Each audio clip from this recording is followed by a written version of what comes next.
મિત્રો,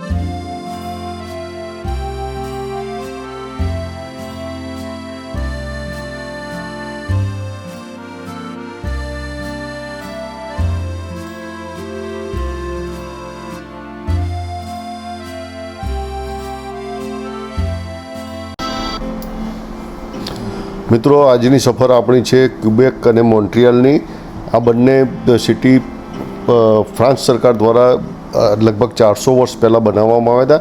અહીંનું totally culture જે છે, ટોટલી બાંધણી જે શહેરની, બંને શહેરોની, એ જોઈને તમને ફ્રાન્સ યાદ આવી જાય, યુરોપના દેશો યાદ આવી જાય છે આપણને.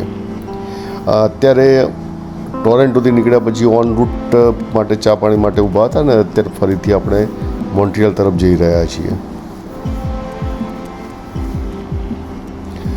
ક્યુબેક સિટી જે છે તેને પણ યુનેસ્કો વર્લ્ડ હેરિટેજ સિટીનો દરજ્જો મળેલો છે 1985માં. એટલે તેને લગભગ 41 વર્ષ થઈ ગયા છે વર્લ્ડ હેરિટેજ સિટી તરીકે. પાછળથી હું આપને બતાવીશ કે અમદાવાદ અને ક્યુબેક વચ્ચેનું અંતર શું છે. આ આવ્યા છે મોન્ટ્રિયલ ડાઉનટાઉન વિસ્તાર, જે આપણો કોર્ટ વિસ્તાર કહેવાય છે, તે ડાઉનટાઉન વિસ્તાર છે. મોન્ટ્રિયલ સિટીની બાંધણી પર આર્કિટેક્ચર જોવા સંપૂર્ણપણે મળશે.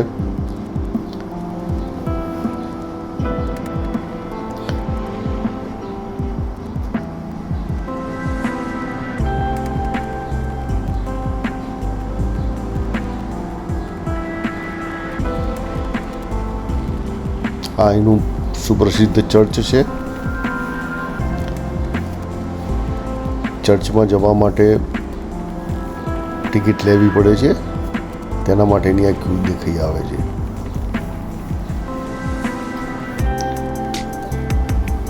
ચર્ચની બિલકુલ સામે એક આ રીતનું ડેવલપ કરેલું છે, જે આપણે ભદ્ર પ્લાઝા કહેવાય તેવું પ્લાઝા છે.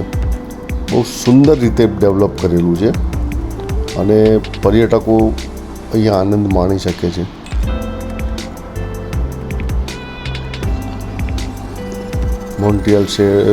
મોન્ટ્રિયલની નાની નાની ગલીઓ.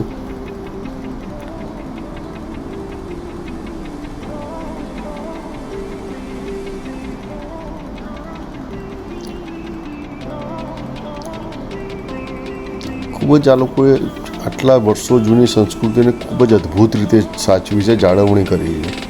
દેખાઈ આવે છે આપણને અહીંયા. કોઈ ભીડભાડ નહીં, કશું જ નહીં. કોઈ પણ બિલ્ડિંગમાં નિયત મર્યાદા કરતાં 1 ઇંચ પણ બાંધકામ બહાર નથી. ફૂટપાથ પર કોઈ પણ જાતના દબાણ નથી.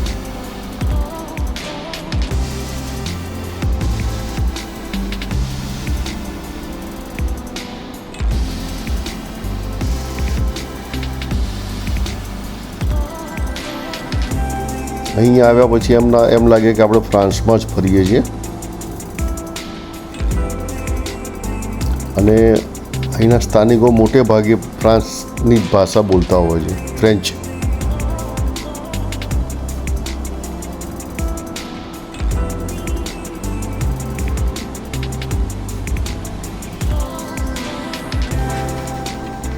British umpire building.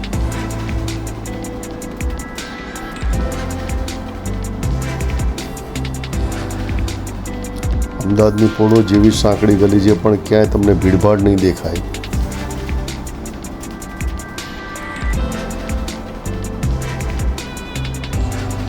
આરામથી 4 વ્હીલર પસાર થઈ શકે છે. આપણે ત્યાં 2 વ્હીલર પસાર કરવું પણ મુશ્કેલ બને છે.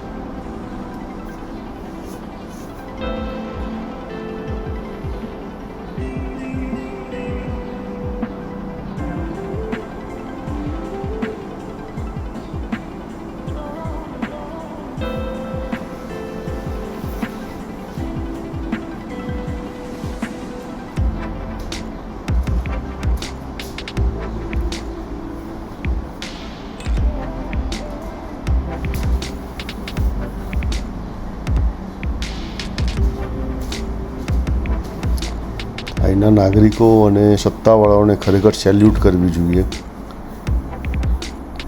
કે તેમણે તેમની સાંસ્કૃતિક વારસાને જાળવી રાખ્યા છે.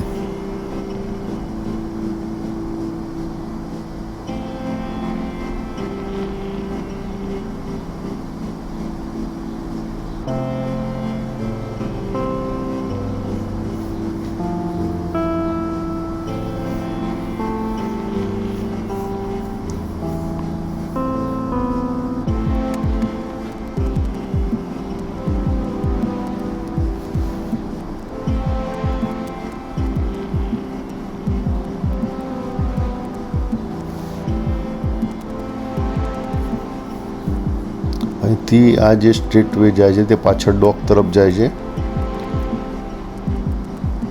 નાનકડું માર્કેટ પણ છે ત્યાં.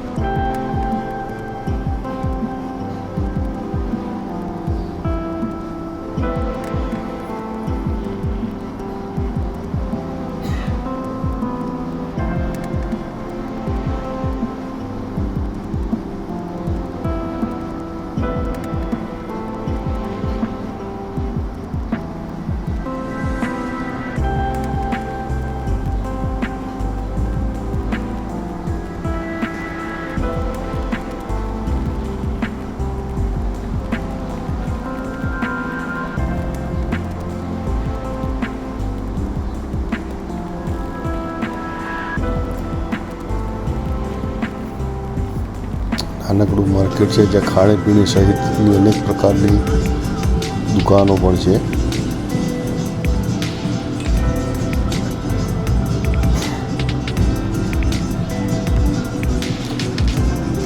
સાંજનો માહોલ અહીંયા ખરેખર અદ્ભુત હોય છે.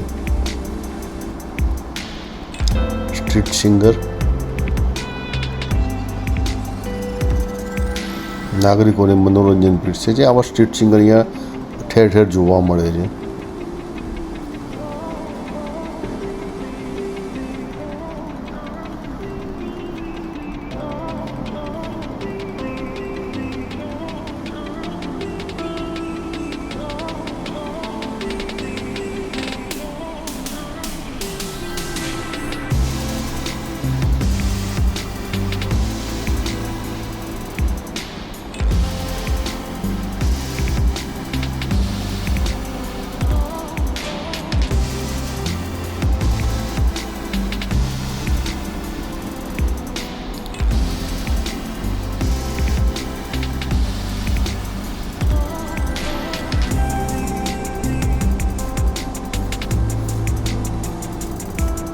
માર્કેટ છે પણ ક્યાંય ભીડભાડ જોવા નહીં મળે. અહીં રાહદારીઓ અને સાયકલ સવારો માટે ખાસ મોકળાશ હોય છે.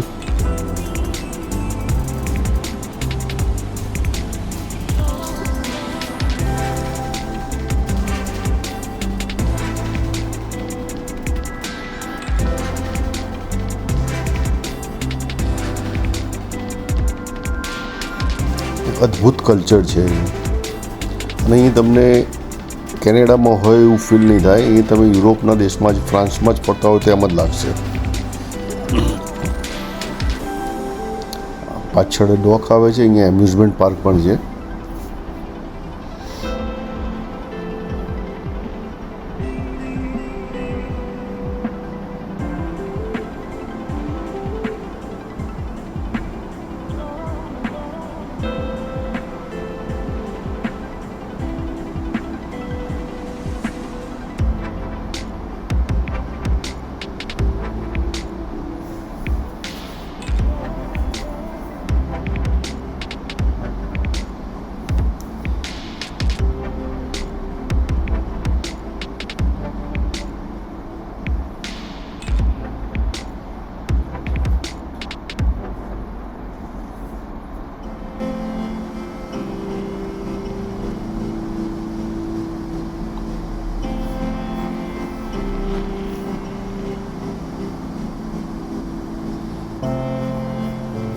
ફરીથી આપણે આવી ગયા છે ડાઉનટાઉનમાં, મોન્ટ્રીયલના ડાઉનટાઉન વિસ્તારમાં. મોન્ટ્રીયલથી બીજે દિવસે સવારે અમે નીકળ્યા હતા ક્યુબેક જવા. ત્યાં લગભગ 2 કલાકનો રસ્તો છે મોન્ટ્રીયલથી ક્યુબેકનો. ક્યુબેક મેં કહ્યું તેમ વર્લ્ડ હેરિટેજ સિટી છે. જેમ અમદાવાદને હેરિટેજ સિટીનો દરજ્જો મળે છે તેવો દરજ્જો ક્યુબેકને 1985માં મળ્યો હતો.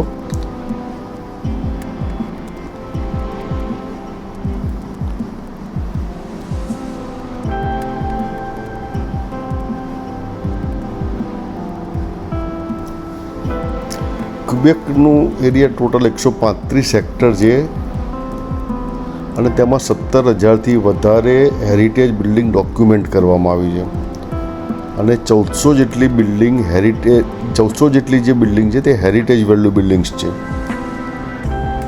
અને ચોંકાવનારી બાબત એ છે કે નવાઈની બાબત એ છે કે 40 વર્ષ થઈ ગયા હેરિટેજ સિટીનો દરજ્જો મળે, પરંતુ હજી સુધી ત્યાં એક પણ બિલ્ડિંગ તૂટી નથી, તોડવામાં આવી નથી કે તેનો ઉપયોગમાં તેના વપરાશમાં કોઈ પણ પ્રકારનો ફેરફાર પણ કરવામાં આવ્યો નથી.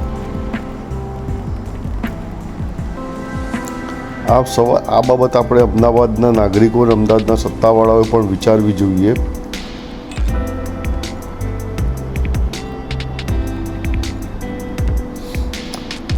ક્યુબેક સિટી છે તે 3 લેયરમાં છે. પહેલું લેવલ અપર લેવલ આવશે. આ જે છે અપર લેવલ છે.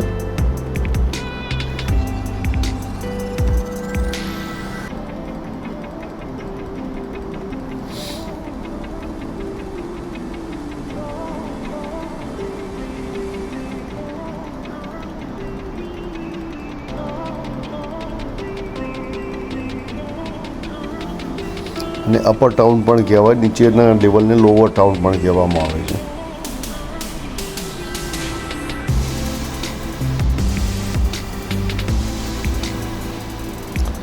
ક્યુબેકમાં એક નિયમ છે કે અહીં હેરિટેજ પ્રોપર્ટીનો ઉપયોગ બદલવો હોય, ફસાદ બદલવા હોય, બારી દરવાજા બદલવા હોય, એક્સટેન્શન કરવું હોય કે ડિમોલિશન કરવું હોય તો તે પ્રાઇવેટ પ્રોપર્ટી જેવું સામાન્ય રીતે કરી શકાતું નથી. અહીં હેરિટેજ કેરેક્ટરને ખાસ ધ્યાનમાં રાખીને તેનું રિવ્યૂ અને પરમિશન સિસ્ટમ છે.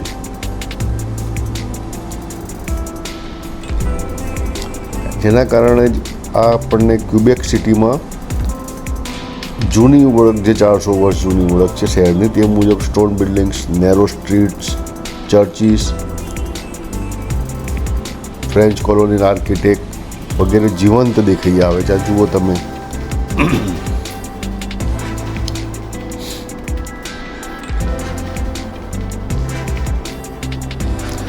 અહીં બીજી પણ એક વસ્તુ છે કે કોઈને બિલ્ડિંગ રિસ્ટોર કરવું હોય હેરિટેજ વેલ્યુ, તો સરકાર સત્તાવાળા ત્યાંથી 50% થી 70% જેટલી મદદ કરે છે. જે આપણે ત્યાં TDR આપવામાં આવે છે, જેના પછી TDRના બોગસ ખેલ પણ થતા હોય છે. આ અપર ટાઉનથી લોઅર ટાઉનનો નજારો છે. નીચે સમુદ્ર છે.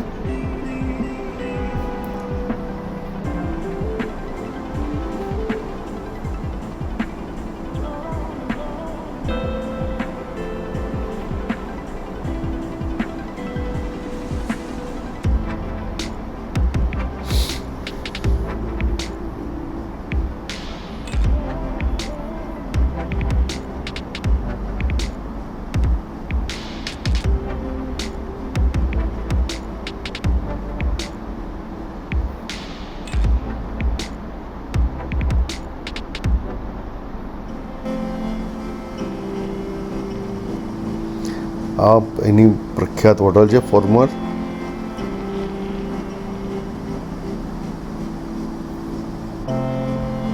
જે લગભગ 19મી સદીમાં બની હતી, 1900ની આસપાસમાં.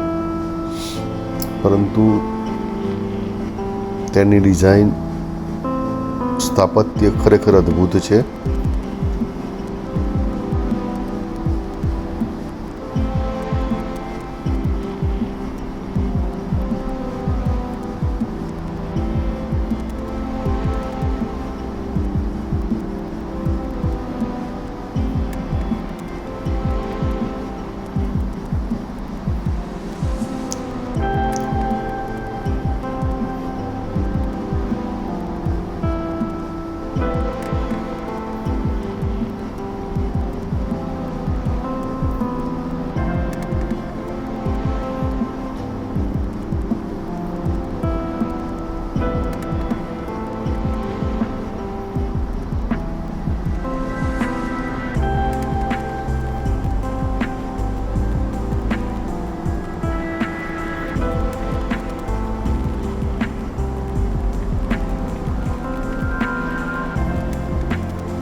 અહીં ક્યુબેકનો ઇતિહાસ જોવા મળે છે.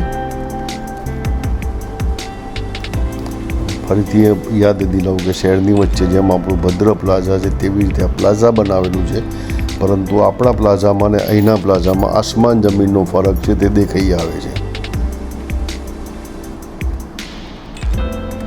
આપણા પ્લાઝામાં તમે ચાલી પણ નહીં શકો અને અહીંયાના સહેલાણીઓ, નાગરિકો, પર્યટકો આરામથી ફરી શકે છે. અપર ટાઉનમાંથી આપણે જઈ રહ્યા છીએ લોઅર ટાઉન તરફ.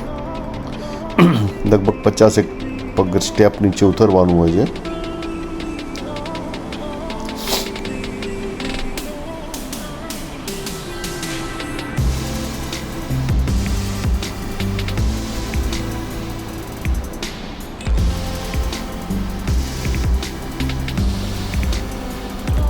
નાનકડો ઢાળ છે, પછી આપણે બિલકુલ પાછા 15-20 સ્ટેપ આવશે.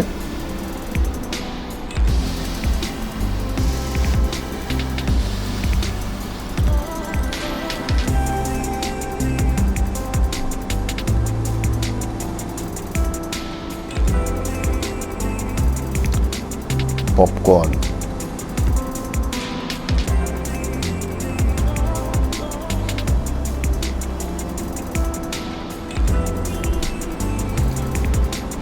આપણે 20-25 જેટલા સ્ટેપ ઉતરી અને આપણે જઈશું લોઅર ટાઉનમાં, ક્યુબેકનું.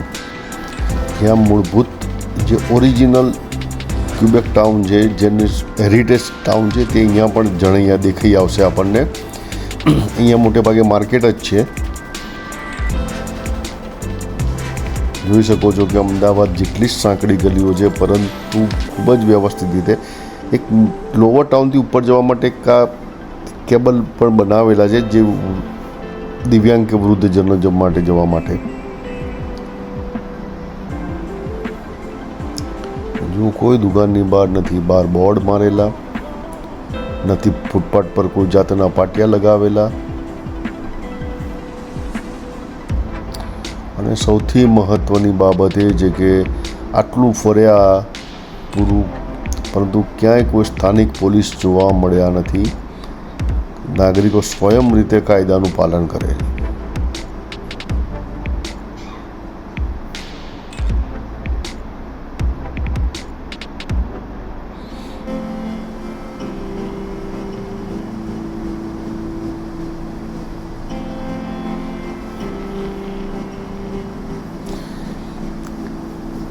ક્યુબેક સિટીની હેરિટેજ વેલ્યુ જાળવણી માટે ઘણા બધા પરિબળો મહત્વના છે. સિટીની વચ્ચે, ગલીઓની વચ્ચે નાનકડું ગાર્ડન પણ બનાવેલું છે,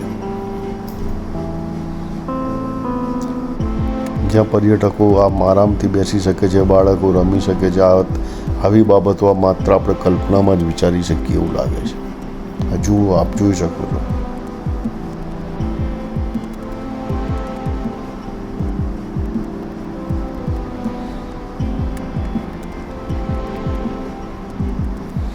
આટલી જગ્યા આપણા ત્યાં હોય તો ત્યાં 10 ફેરિયા 15 ફેરિયા ગોઠવાઈ ગયા હોય, અને પછી તેમને બચાવવા માટે નેતાઓથી માંડીને તમામ લોકો મેદાનમાં આવી જાય.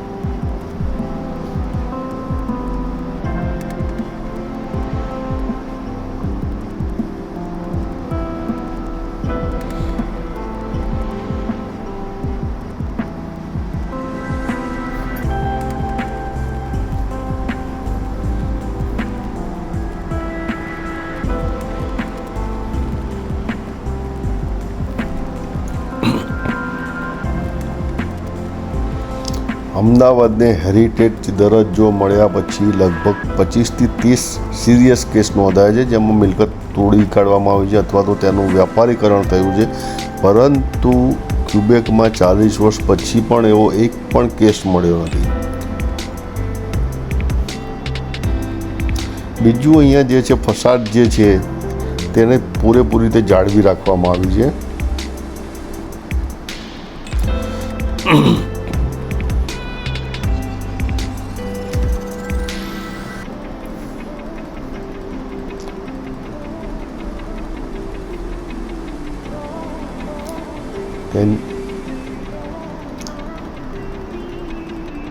અહીંનું જૂનું ફસાદ, કોતરણી, કોર્ટયાર્ડ પ્લાનિંગ, સ્ટ્રીટ કેરેક્ટર અને આખા પોલની આઈડેન્ટિટી એક અલગ પ્રકારની જોવા મળે છે.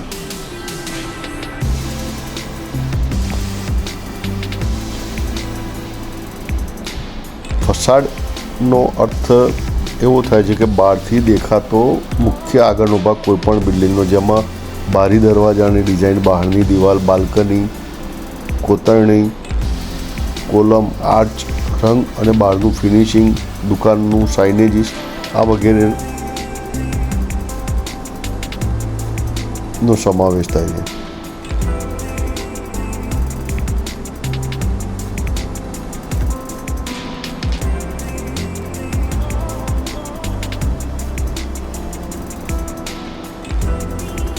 જોઈ શકો છો ફૂલ અહીં આ દિવાલ પર ક્યુબેક સિટીનો અને ફ્રેન્ચ સરકાર ગવર્મેન્ટ સમયનો તમામ ઇતિહાસ પેઇન્ટ કરેલો છે. 3D પેઇન્ટિંગ છે.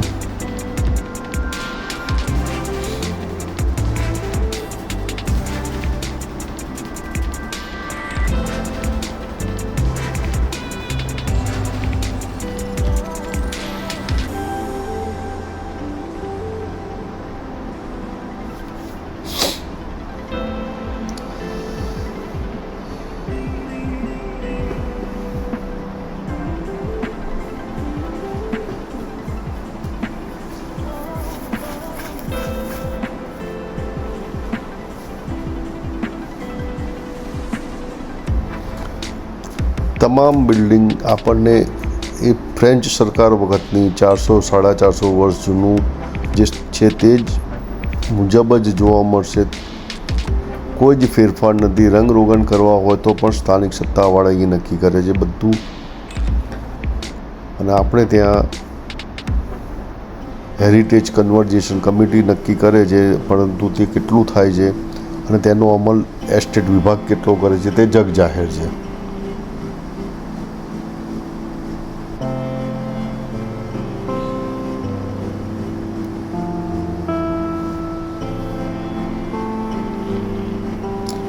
કેનેડાની એક આ જ ખાસિયત છે. મેં કેનેડાની જે પાર્લામેન્ટ છે તે પાર્લામેન્ટનું બિલ્ડિંગ ધરાશે. તે બિલ્ડિંગને હેરિટેજ વેલ્યુ જાળવી રાખવા માટે આગ લાગી હતી. તો હેરિટેજ વેલ્યુ જાળવી રાખવા માટે બહારનું જે એલિવેશન છે તે એમનેમ રાખવામાં આવ્યું છે અને અંદરથી તેનું કામ થઈ રહ્યું છે.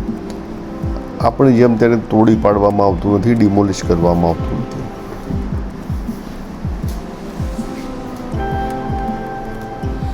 અને ક્યુબેકના સત્તાવાળાઓ પાસેથી કે નાગરિકો પાસેથી આપણે ઘણું બધું શીખવા જેવું લાગે છે.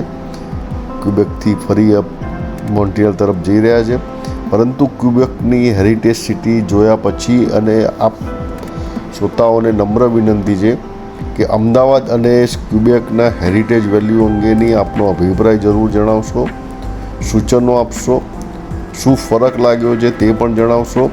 તો તેથી નાગરિકોમાં, બિલ્ડરોમાં, સ્થાનિક નેતાઓમાં અને સત્તાવાળાઓમાં કંઈક અંશે ફરક આવી શકે અને એ માટે આપણે આગળ પ્રયાસ કરી શકીએ. ફરીથી મોન્ટ્રિયલમાં આવી ગયા છીએ.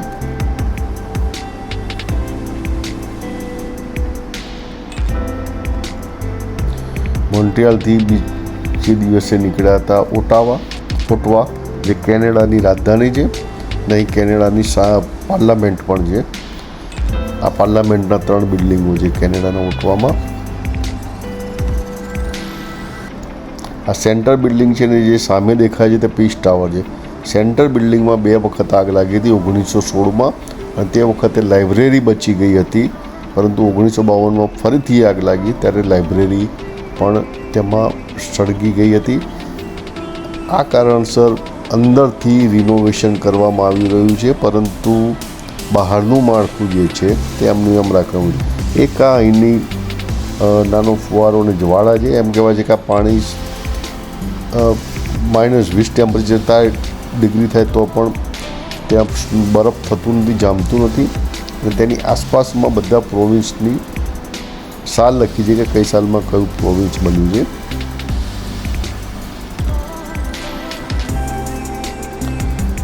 આખા સંસદના કેમ્પસમાં માત્ર પોલીસની 2 ગાડી જોવા મળી હતી. અહીંના નેતાઓને કોઈનો ડર લાગતો નથી, કોઈથી તેઓ ડરવાના તેમની પાસે એવા કોઈ કારણ પણ નથી. કોઈ પણ નાગરિક, કોઈ પણ પર્યટક આરામથી ફરી શકે છે. આશા છે આ વિડીયો આપને પસંદ આવી હશે. જય ભારત, જય હિન્દ, જય જય ગરવી ગુજરાત.